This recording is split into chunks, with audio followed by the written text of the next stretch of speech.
మరి ఈ ప్రధాన సంఘాలను joint staff of civil services అంటారు. ఈ ప్రధాన సంఘాలను మన కాన్స్టిట్యున్సీలో ఇనిషియేట్ చేసుకుని ఒక కోఆర్డినేషన్ మీటింగ్ నిర్వహించి ఉపాధ్యాయ లోకానికి మరి మీ తరఫున మీరు ఏదైతే మా పాఠశాలలో చాలా చక్కటి ఉపాధ్యాయ సమస్యలు, విద్యార్థి సమస్యలు, అభివృద్ధి అంశాలను చెప్పినటువంటి అంశాలు ఏవైతే ఉన్నాయో చాలా మరి ఎంతో ఏళ్ళుగా ఇప్పుడు 3-4 సార్లు ఎమ్మెల్యే టర్మ్ చేసిన వ్యక్తులకు కూడా మరి అవగాహన ఉన్నటువంటి అంశాలు మీ ద్వారా మేము వినడం జరిగింది సార్. చాలా గొప్ప అంశంగా భావిస్తూ మరి కోఆర్డినేషన్ మీటింగ్ ద్వారా ఉపాధ్యాయ సంఘాలతో ఒక కోఆర్డినేషన్ మీటింగ్ తోటి మరి రేపటి మీ చేతుల ద్వారా జరగబోయేటువంటి సన్మానంలో దానికంటే ముందు మీరు ఈ కార్యక్రమం చేస్తారని చెప్పి ఆశిస్తూ కార్యక్రమాన్ని Praveen sir vote of thanks కొనసాగిస్తారు.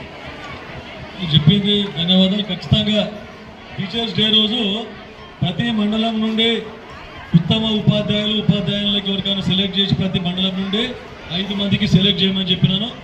ఇప్పుడు వివిధ యూనియన్లు కాకుండా నేను ఒక నారాయణఖేడ్ నియోజకవర్గ శాసనసభ్యునిగా అందరు టీచర్స్ని అందరిని ఇన్వైట్ చేసి ఆ రోజు మండలానికి 5 మందిని సెలెక్ట్ చేసి వారికి సన్మానించదలుచుకున్నా.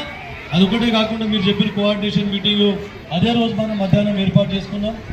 అదే రోజు డిన్నర్ కూడా ఉంటుంది.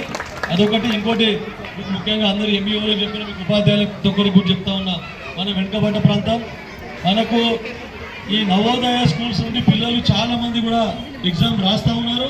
చాలామందికి మనకు సీట్లు వస్తూ ఉన్నాయి.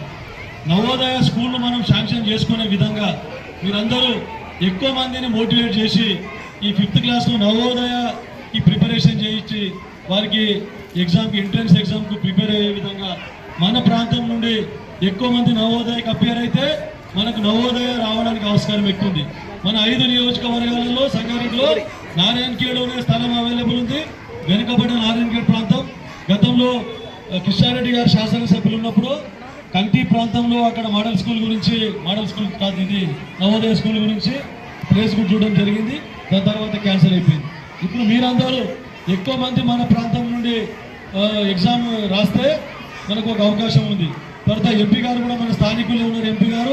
ఎంపీ గారి ద్వారా కేంద్ర ప్రభుత్వానికి మా ముఖ్యమంత్రి ద్వారా ప్రపోజల్స్ పంపించి ఎంపీ సురేష్ రెడ్డి ద్వారా కూడా మనం అక్కడ ఇచ్చేసి ఖచ్చితంగా మనము ఈ నవోదయ స్కూల్ను సాధించుకునే విధంగా మనం కృషి చేద్దాం. దానికి మీరందరూ సహకరించి ఎక్కువ మందికి ఎగ్జామ్ రాపియాలని చెప్పేసి కోరుకుంటున్నాం. Thank you sir.